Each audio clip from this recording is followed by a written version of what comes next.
Hello அக்கா, எனக்கு உங்க ஞாபகமாவே இருக்கு.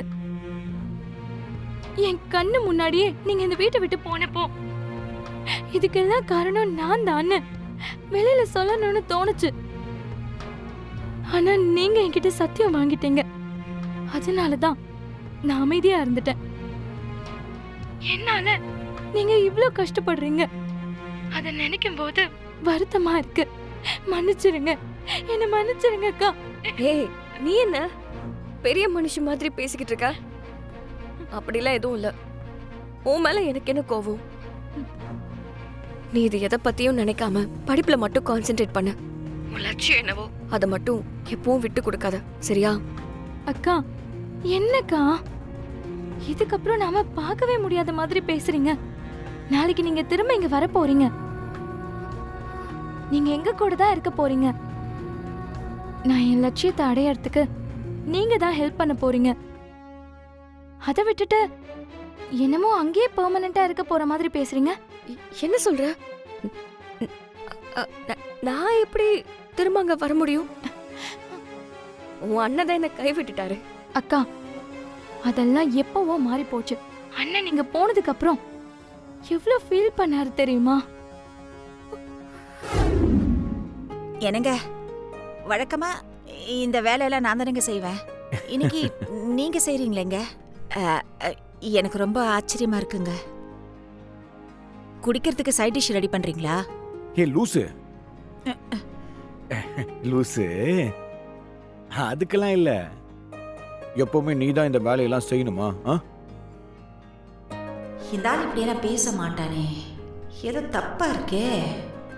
என் குழந்தைய, என் வாரிச, என் எதிர்காலத்தை, என் சோகத்தை எல்லாத்தையும் சாரி எல்லாத்தையும் கொண்டு வந்து தரப்போற அதிர்ஷ்ட தேவதைய நீ உன் வயித்துல சுமந்துகிட்டு இருக்க. அப்போ உன்னை நான் தானே கவனிச்சுக்கணும். ஓஹோ, அதான் விஷயமா? அப்போ கவனிப்பு எனக்கு இல்லை. வழக்கமா டாக்டர் இந்த மாதிரி கர்ப்பமா இருந்தா நிறைய ஃப்ரூட்ஸ் எடுத்துக்கணும், சத்தான உணவை சாப்பிடணும், அப்பதான் குழந்தை நல்ல போஷாக்காவும் ஆரோக்கியமாவும் வளரும் சொல்லுவாங்க. அதனால்தான் காலையிலே போய் கடைக்கடையா ஏறி சத்தான பழங்களை தேடி கண்டுபிடிச்சு அதுல எந்த பழம் உனக்கு ரொம்ப பிடிக்குன்னு உங்க அம்மா கிட்ட கேட்டு இந்த மாதிரி ஆப்பிள், ஆரஞ்சு, மாதுளம்பழம் எல்லாத்தையும் வாங்கிட்டு வந்திருக்கேன். நீ அந்த வேலை இந்த வேலைன்னு சொல்லிட்டு சாப்பிடாம இருப்ப. அதனால்தான் நானே உனக்காக பழங்களை கட் பண்ணிட்டு இருக்கேன். அட கடவுளே, இத்தனை வருஷமா இந்த ஆளுக்கு என்கிட்ட இல்லாத பாசம் இப்ப வயித்துல இல்லாத குழந்தைக்கு பொத்துக்கிட்டு வருது. என்னங்க, நான் உங்ககிட்ட ஒண்ணு கேட்கவா? நீங்க கோச்சு கூடாது. சீச்சி, இனிமே என் ஜெயந்தி கிட்ட எனக்கு கோவமே கிடையாது. எப்பவும் அன்பும் லவ்வும் மட்டும்தான். சரியா? இன்னும் கொஞ்சம் சாப்பிடு. சாப்பிடணும் சாப்பிடணும். இருங்க, சொல்லிடுறேன். இத வாங்கிக்கிட்டு அப்படியே சொல்லு. இப்ப சொல்லு சொல்லு சொல்லு. இல்லைங்க, இன்று நம்ம வீட்ல இருந்து துரத்தி விட்டீங்கல்ல? ஆமா.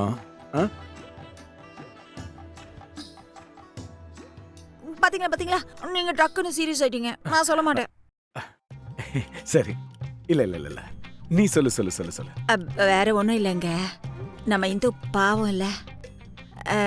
நீங்க என்னதான் அவளுக்கு கஷ்டம் கொடுத்தாலும் அவ அதெல்லாம் எதையுமே கண்டுக்காம இந்த வீட்ல இருக்கிற எல்லா வேலையும் அவ தலைமையில இழுத்து போட்டு செய்வாங்க. அவ ரொம்ப நல்ல பொண்ணுங்க.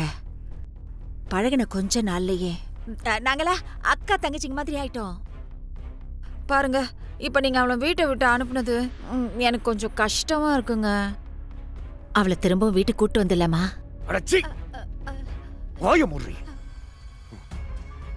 கொஞ்ச நேரம் உங்ககிட்ட கொஞ்சம் பேச ஆரம்பிச்சா எனக்கு யோசனை சொல்லி என் மண்டைய கழுவலான்னு பாக்கலையா?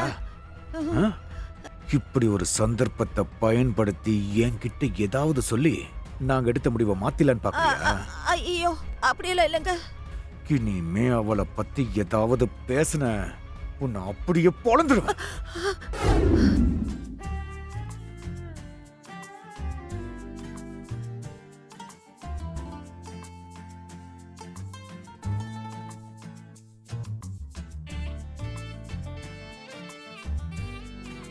ஏய் என்ன பண்ற? நான் என்ன பண்ணுறேங்கிற?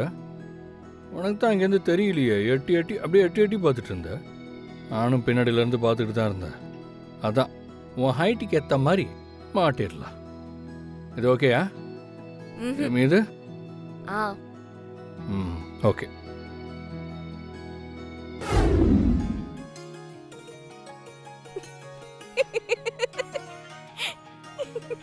ஏய் நான் சிரிப்பு.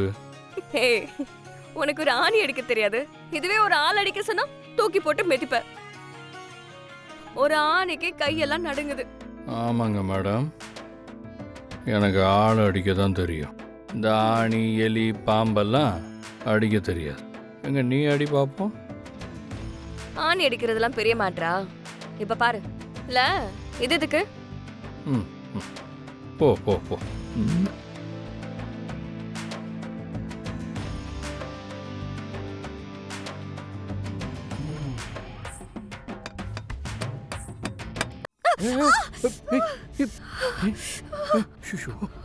இரு இரு. என்ன பண்ற?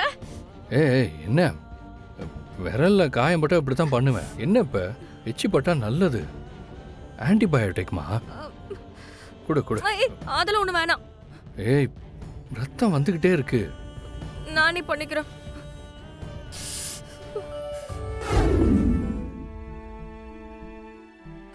இரு இரு நான் பாத்துக்கிறேன்.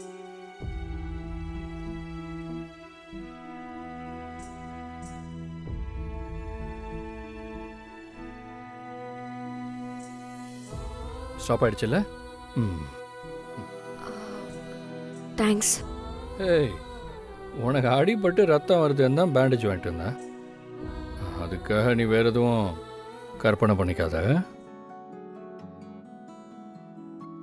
ம். ஏய் என்ன அதான் உன் கையெல்லாம் நடுங்கும். நானே ஆணி அடிச்சிட்டு போயிடுறேன். மா போதும், நீங்கள் போய் உட்காருங்க.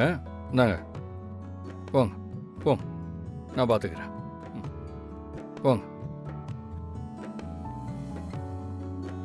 நானும் எங்கே போச்சு? ம். ஆ.